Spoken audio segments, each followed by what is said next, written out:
매일경제신문. 시장 무시하더니 실거주 의무 백지화 이어 부동산 정책 속속 원점 회귀. 본 기사의 내용은 매일경제신문 김태준, 윤지원 기자의 기사 내용입니다. 솔로몬 스토어의 신현기입니다.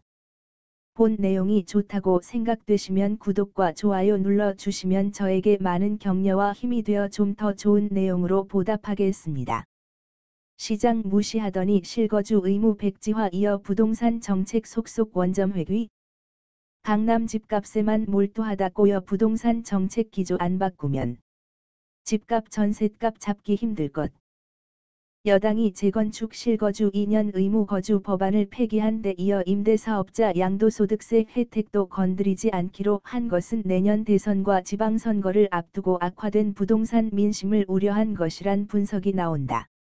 실제 당정은 이외에도 최근 신규 계약에 대해 임대차법 적용 근거 없는 공시가의 과격한 인상 등을 밀어붙이다가 없던 일로 하거나 재산세를 깎아주는 등 스스로 잘못을 인정하는 모습을 보이기도 했다. 이에 따라 시장에서도 당정이 드디어 정신 차렸나 잘못된 정책을 유보하는 건 긍정적이라는 얘기마저 나오기 시작했다. B아파트 임대사업자 신규 등록을 중지하기로 했다가 되살리기로 한 것은 악화된 전세난 때문으로 분석된다. 신규 전세 계약에 대해서도 임대료 상한을 두려했지만 이 역시 없던 일로 했다. 여당 핵심 관계자는 임대차 3법 추가 개정 의사나 검토 계획은 없다며 임대사업자 제도도 더 이상 건드릴 생각이 없다고 말했다. 지난 4월 보궐선거에서 패배한 이후 공시지가 6억 물결표 쌓인 9억 원 구간에 있는 주택의 재산세율도 0.40%에서 0.35%로 낮췄다. 재건축 2년 실거주 의무화 법안을 폐기한 것도 시장이 악화된 부동산 민심을 의식했기 때문이다. 임채욱 킬로바이트 국민은행 수석전문위원은 이 법안으로 집주인들이 실거주하면서 세입자가 쫓겨나는 결과만 발생하고 말았다고 꼬집었다. 현 정부의 부동산 정책은 첫 단추부터 잘못 끼워졌다. 실수요자의 내 집 마련을 막고 임차인을 외곽으로 내모는 정책을 되돌리지 않는 한 미세 조정으로 난관을 타개하기에는 한계가 있다. 특히 최근 종합부동산세 2% 부과 논의에서 보듯 현 여건의 기조인 있는 자와 없는 자의 편 가르기 구도는 계속되고 있다. 이에 따라 몇 가지 정책 시정도 그저 생색내기나 보여주기에 불과할 것이란 우려가 계속된다.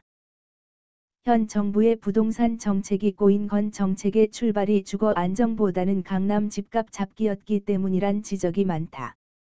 대출 규제 세제 압박을 통해 강남 등 선도 지역의 집값부터 떨어뜨린다는 모토를 내걸었지만 다주택자의 똘똘한 한 채 전략의 수포로 돌아갔다.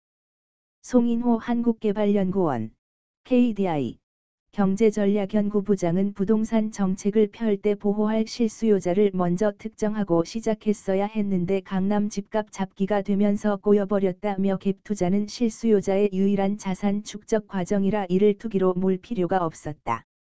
그런데도 투기과열지구를 지정해 다주택자든 실수요자든 상관없이 대출을 조이면서 실수요자만 더욱 어렵게 만드는 결과로 이어졌다고 말했다. 전문가들은 여당이 기조를 바꾸지 않는 한 부동산 시장 안정은 요원하다고 지적한다. 심교원 건국대 교수는 정말 서민에게 도움이 되는지를 판단하고 정책을 펴야 하는데 그런 판단이 전혀 없다며 현재로선 2017년 8월 2일 이전 정책으로 돌아가는 것 말고는 방법이 없다고 말했다. 본 내용이 좋다고 생각되시면 구독과 좋아요 눌러주시면 저에게 많은 격려와 힘이 되어 좀 더 좋은 내용으로 보답하겠습니다. 감사합니다. 솔로몬 스토어의 신현기입니다.